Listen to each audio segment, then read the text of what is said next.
subuh. Alhamdulillah, syukurlah kita masih ditakdirkan kepada Allah Subhanahu Wa Taala diberi kekuatan kemampuan untuk istiqomah melaksanakan ketaatan kepada Allah Subhanahu Wa Taala, melaksanakan berbagai amal yang ibadah baik wajib maupun yang sunnah.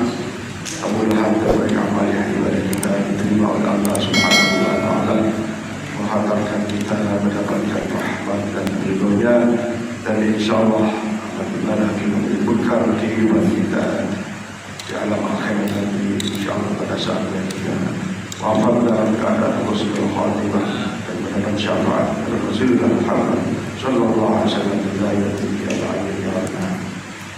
Para sekalian, memperhatikan waktu, alhamdulillah ini akad yang kedua kita mulai kembali kuliah subuh pada Ramadan. Tentu saja bermaksud untuk kita semua sebagai jamaah menambah ilmu agama, menyempurnakan amaliyah ibadah kita, sekaligus berupaya untuk kualitas daripada amal ibadah kita. Itu dan sangat berharap kepada Allah bahwa amaliyah kuliah subuh ini sekali lagi banyak manfaat bagi kita sekalian dalam menimba ilmu, sekali lagi untuk menyempurnakan amaliyah ibadah kita dan menambah kualitas amaliyah ibadah kita.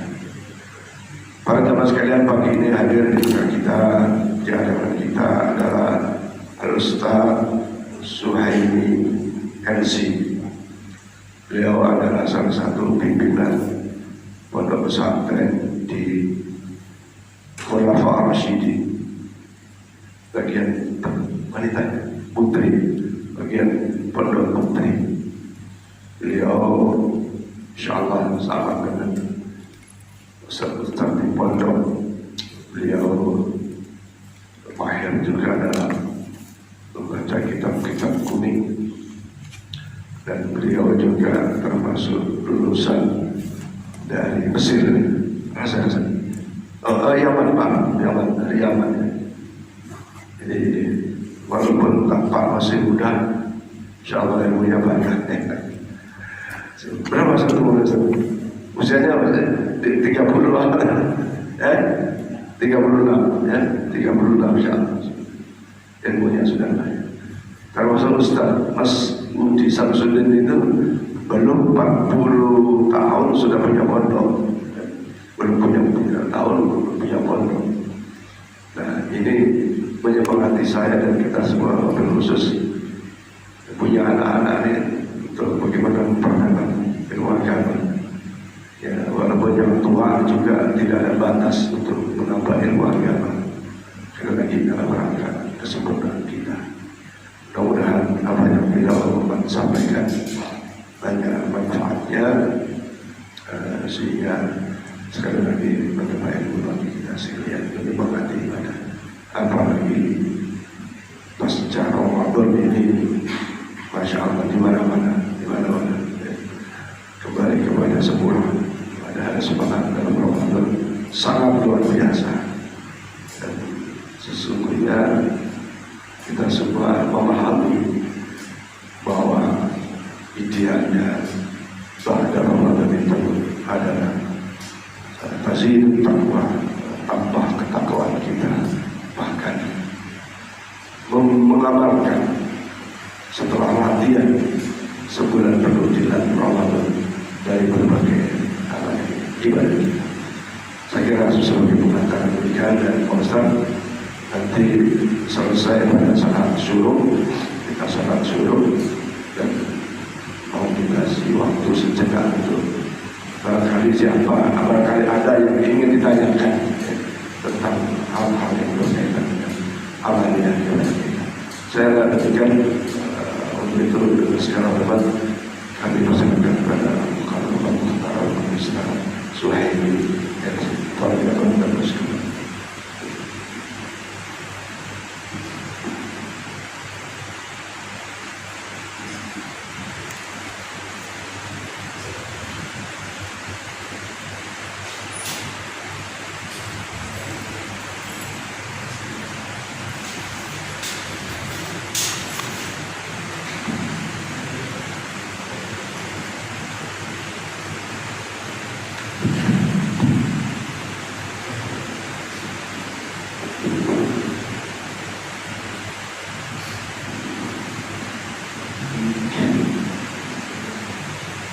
Bismillahirrahmanirrahim. Assalamualaikum warahmatullahi ta'ala wabarakatuh. Innal hamdalillah nahmaduhu wa nasta'inuhu wa nastaghfiruhu wa nastahdihi wa na'udzu billahi min shururi anfusina wa min sayyiati a'malina. من يهده الله فلا مضل له ومن يضلل فلا هادي له أشهد أن لا إله إلا الله وحده لا شريك له وأشهد أن محمدا عبده ورسوله اللهم صل على سيدنا محمد وعلى آل سيدنا محمد رب اشرح لي صدري ويسر لي أمري واحلل عقدة من لساني يفقهوا قولي أما بعد. Segala puji milik Allah. Sebelumnya aku syukuran jazilan kepada Pak Haji Farhan, jazakumullah khairan telah mengamanahkan kepada kami untuk sama-sama watawassaw bil haqq watawassaw bis sabr.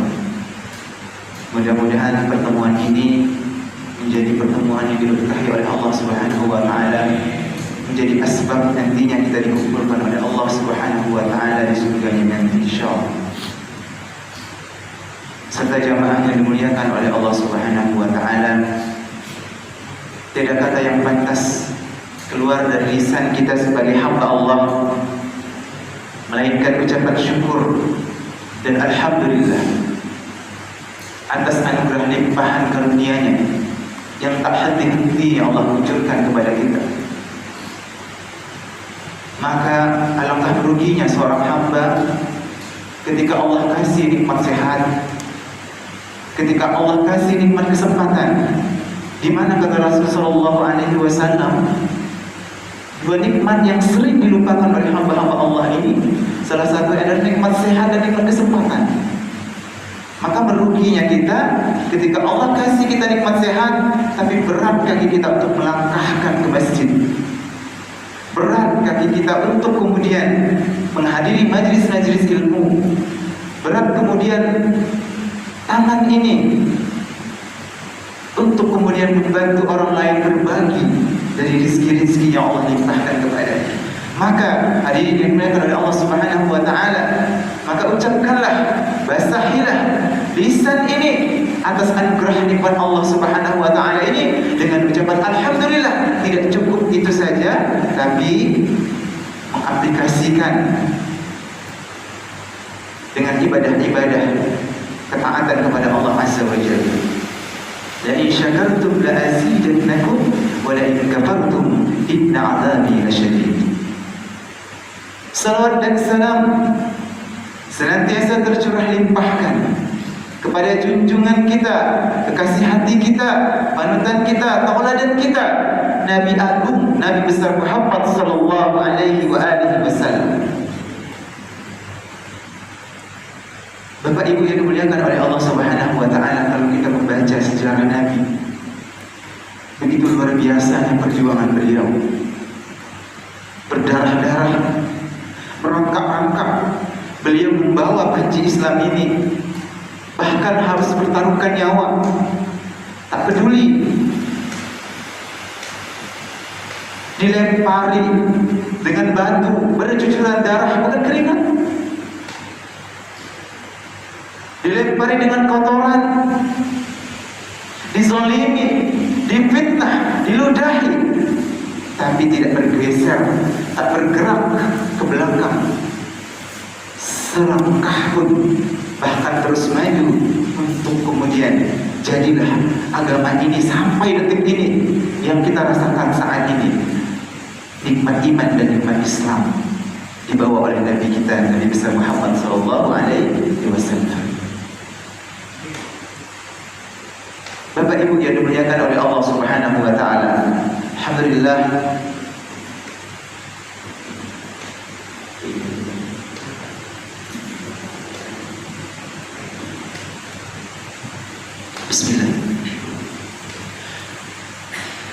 Alhamdulillah, saya ingin menyapa Bapak Ibu yang dimuliakan oleh Allah Subhanahu wa Ta'ala. Apa kabar Bapak Ibu pada subuh hari ini, sehat? Alhamdulillah. Apa kabar alumnus, bukan alumnus, alumni ya, alumni Ramadan. Ini alumni Ramadan semua ini. Ada yang nggak full Ramadannya, belum tuntas, belum jadi alumni.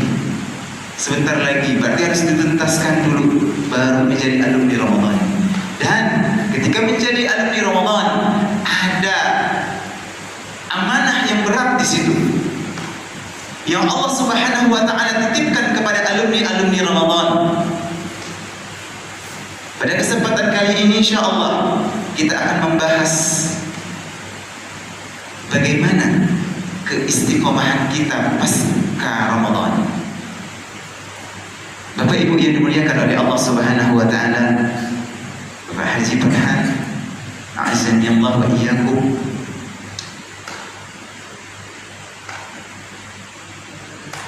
Kemarin selama Ramadan kita ditempa 1 bulan full. Masya Allah, sedih rasanya meninggalkan Ramadan, dan kita tidak tahu akan bertemu lagi kah kita nanti di bulan Ramadan. Maka para ulama, sahabat Nabi menangis ketika di penghujung Ramadan, bercampur antara tangis akan ditinggalkan Ramadan, kemudian nangis bertemu di bulan Syawal.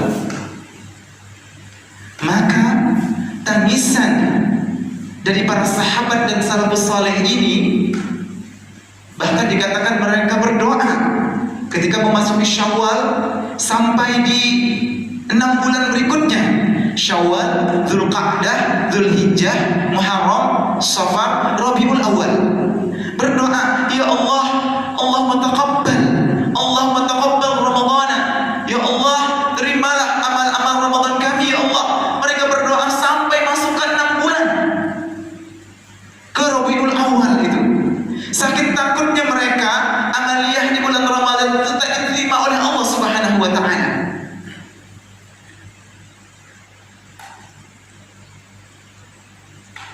Hampir setiap hari para sahabat itu menangis. Bukan belum yakin. Ibarat kata orang itu kalau mau ke rumah, ya kan? Kalau kita butuh seseorang, pastinya kita ke rumah orang tersebut, ya kan? Mungkin HP gak aktif dan sebagainya, pergi ke rumahnya, mengetuk pintu, tok. Assalamualaikum, tidak dijawab.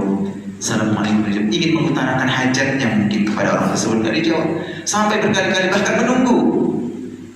Nah ini para sahabat, para salafus saleh, orang-orang yang taat, orang-orang saleh, para ulama mengetuk pintu langit Allah Subhanahu wa Ta'ala. Ya Allah, taqabbal, taqabbal, taqabbal.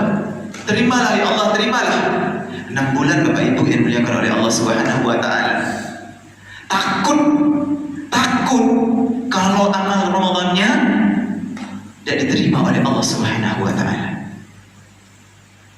Maka kita, Bapak Ibu, pada subuh hari ini sudahkah kita mengetuk pintu langitnya Allah dengan doa-doa yang dimunajatkan oleh para sahabat. Maka di sini kita ingin bertanya, sudahkah amal-amal Ramadan kita diterima oleh Allah Subhanahu wa Ta'ala, atau sebaliknya kita masuk di bulan Ramadan kemudian keluar di bulan Ramadan itu tidak ada hasilnya, bahkan lebih buruk daripada sebelum Ramadan. Maka raghima anfu, celakalah kata Rasulullah SAW. Diulang sampai 3 kali. Celakalah, celakalah. Siapa ya Rasulullah SAW? Siapa ya Rasulullah yang engkau katakan celaka? Yakni mereka-mereka yang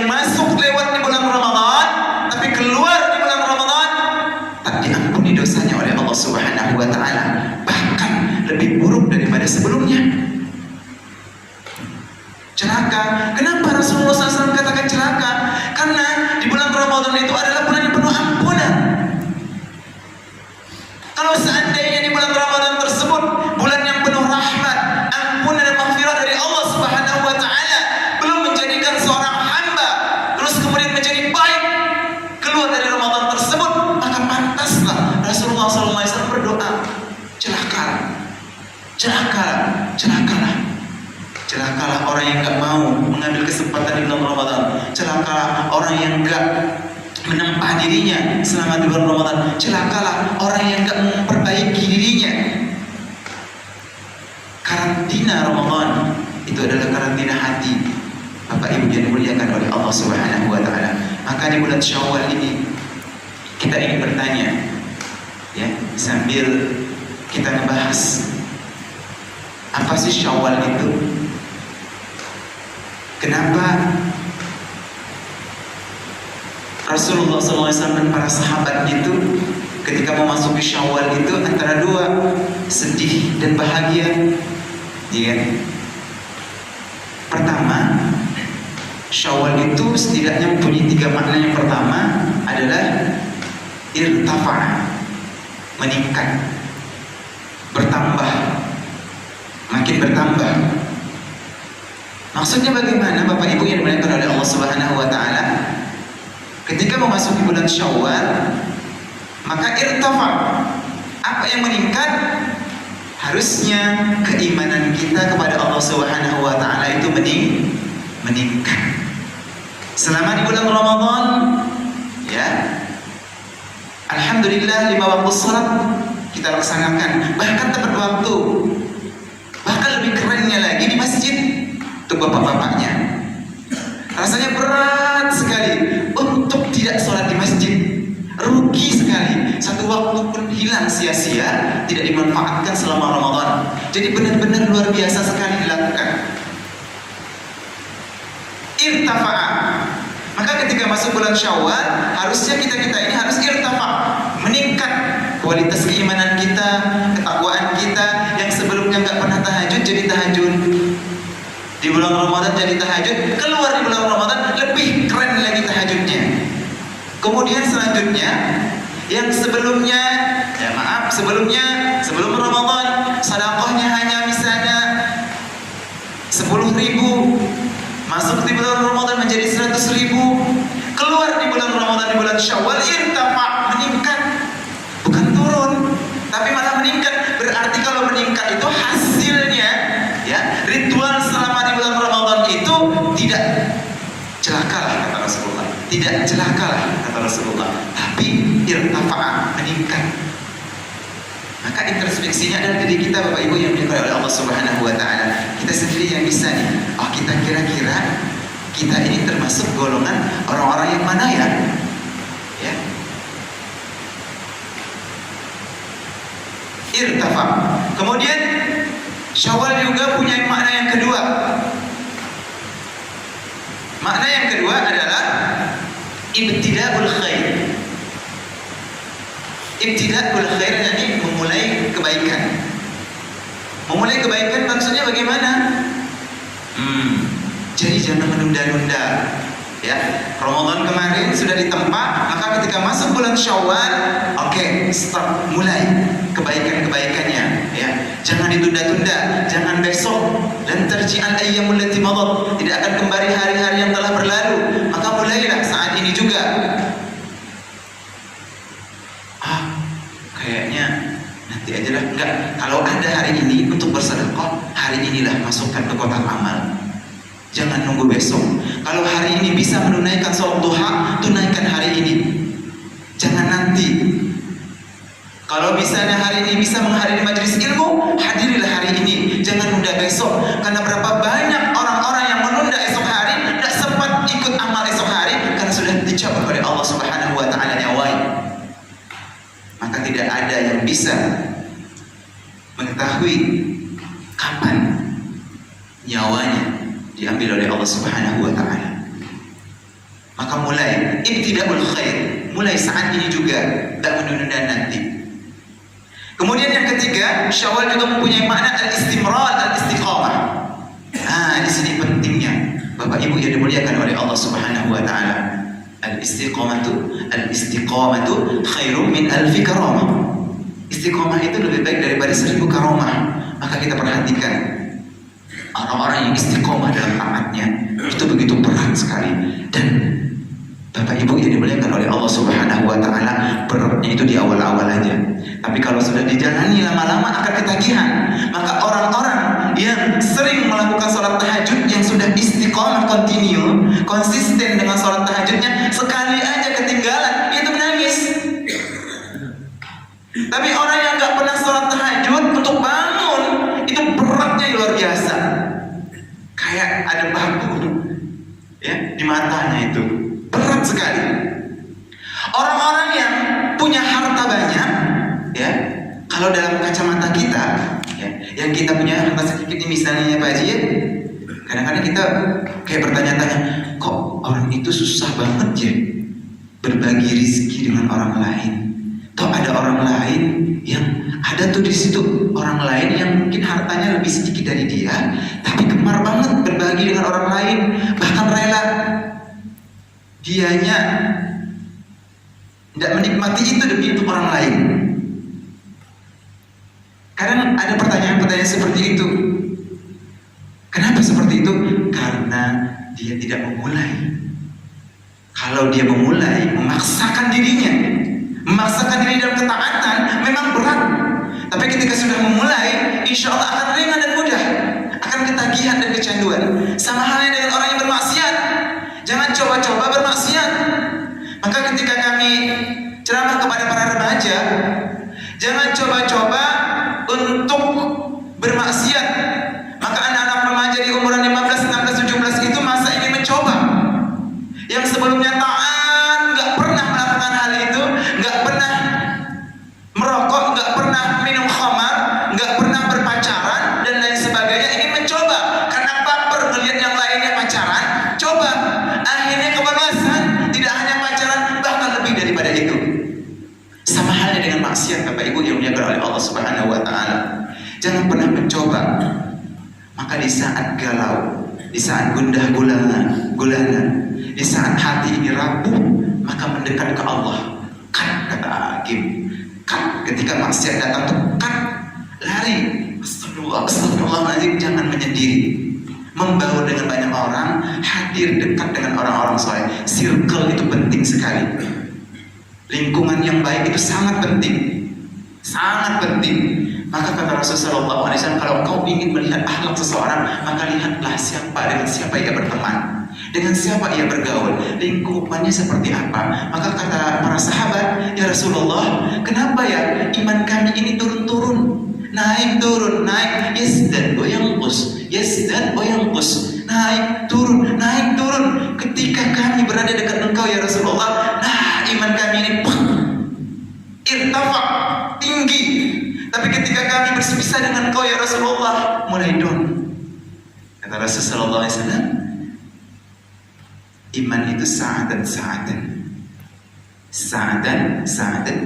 yazdad bit-ta'ah wa yanqus, tazdadu bit-ta'ah wa tanqusu bil-maksiyah.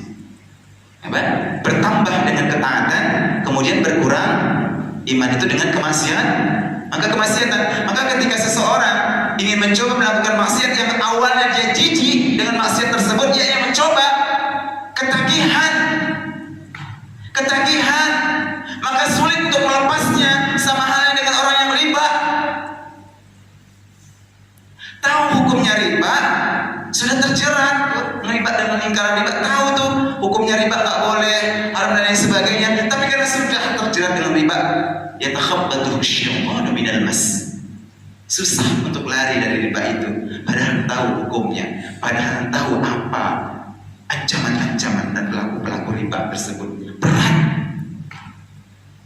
Saya misalkan dengan ketaatan, kalau belum mencoba, belum nikmat.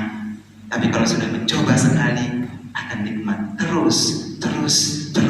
Kemudian istiqomah, maka sekali tak melakukan itu akan sedih dan menangis. Maka ada orang yang merutinkan sedekah subuhnya. Setiap subuh itu sudah di aplikasi bank di HP-nya itu kan punya rekening tuh ya, tuh ada apa namanya, kris dan sebagainya, itu sudah diatur tuh setiap subuh ada. Kebetulan saya tahu ada beberapa orang yang seperti itu, karena kita menggalang dana untuk membangun musola itu sudah di setiap subuh itu kita lihat, kita cek, ternyata ini masya Allah ini orang luar biasa, setiap hari sudah lihat. Jadi jam sebelum subuh atau pas jam berapa gitu, Pak Haji sudah di start dan setiap hari dia sedekah. Ini masya Allah. Coba Bapak Ibu yang dimuliakan oleh Allah Subhanahu wa Ta'ala, semampu kita, karena kita tidak tahu ya amalan mana yang akan membawa kita ke surga. Rukuk, sujud Bapak Ibu itu belum menjamin kita ini yang menghantarkan kita ke surga. Itu kan kewajiban kita kepada Allah Subhanahu wa Ta'ala. Bisa jadi ketika kita berjalan, kita nemu batu, melihat batu atau kerikil atau duri ya yang menghalangi jalan orang, kemudian kita singkirkan, itu yang bisa jadi menghantarkan kita ke surganya Allah. Maka kata Rasulullah SAW, jangan pernah meremehkan satu amalan kecil. Bisa jadi amalan yang sepele itu yang menghantarkan kita ke surganya Allah Subhanahu wa Ta'ala. Dan jangan pernah bangga dengan amalan besar kita, karena itu tak menjamin kita untuk masuk surga. Maka misteri surga itu kayak gimana ya? Kayak kita ini berlomba nih masuk surga nih dengan amalan apa? Kalau seandainya Suhaimi, ayo kamu akan masuk surga dengan sedekahmu. Bisa jadi saya nggak sholat, saya sedekah aja. Suhaimi, ayo 5 waktu inilah yang menjamin kamu masuk surga. Kayaknya saya hanya sholat 5 waktu saja, sedekah enggak toh nggak menghantarkan saya masuk surga. Yang menghantarkan saya masuk surga cuma sholat 5 waktu. Maka Allah misterikan, Allah rahasiakan, Allah nggak kasih tahu ke kita, Suhaimi, bisa jadi sedekahmu ini yang akan menghantarkanmu masuk surga. Bisa jadi senyummu kepada saudaramu sesama muslim ini yang akan menghantarkan kamu masuk surga. Bisa jadi birrul walidain, berbakti, engkau berbakti kepada kedua orang tuamu. Tidak hanya masa hidupnya, juga ketika sudah meninggal pun engkau masih berbakti. Bisa jadi itu yang akan menghantarkanmu masuk surga. Bisa jadi engkau mendidik anak-anakmu ini yang menghantarkan engkau masuk surga. Maka misteri Bapak Ibu yang dimuliakan oleh Allah Subhanahu wa Ta'ala, maka jangan pernah berputus asa dengan rahmat Allah Subhanahu wa Ta'ala. Terus berbuat baik, lakukan yang terbaik. Lakukan yang terbaik yang bisa kita lakukan. Ya kan? Kalau hari ini, nah ini kan setelah ini kan salat syuruk. Ya, salat syuruk yang pahalanya luar biasa ya. Lakukan, dan kita tunda.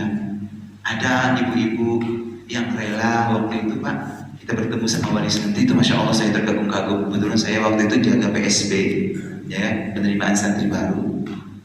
Ada seorang ibu-ibu yang lagi ngantri. Ustaz, saya izin dulu sebentar ya. Oh iya ya. Iya Bu, saya nggak tahu kan kemana. Habis itu berapa menit setelahnya datang. Maaf Pak Ustaz, dari terlambat saya lupa bawa mau kena saya. Karena saya itu, maaf Ustaz, bukan apa-apa Ustaz, memang merutinkan sholat duha. Masya Allah, luar biasa sekali ya. Merutinkan, istiqomahkan, mendawamkan sholat duha ya. Di waktu ini, bisa jam 9 itu gak boleh ada yang mengganggu. Itu Masya Allah.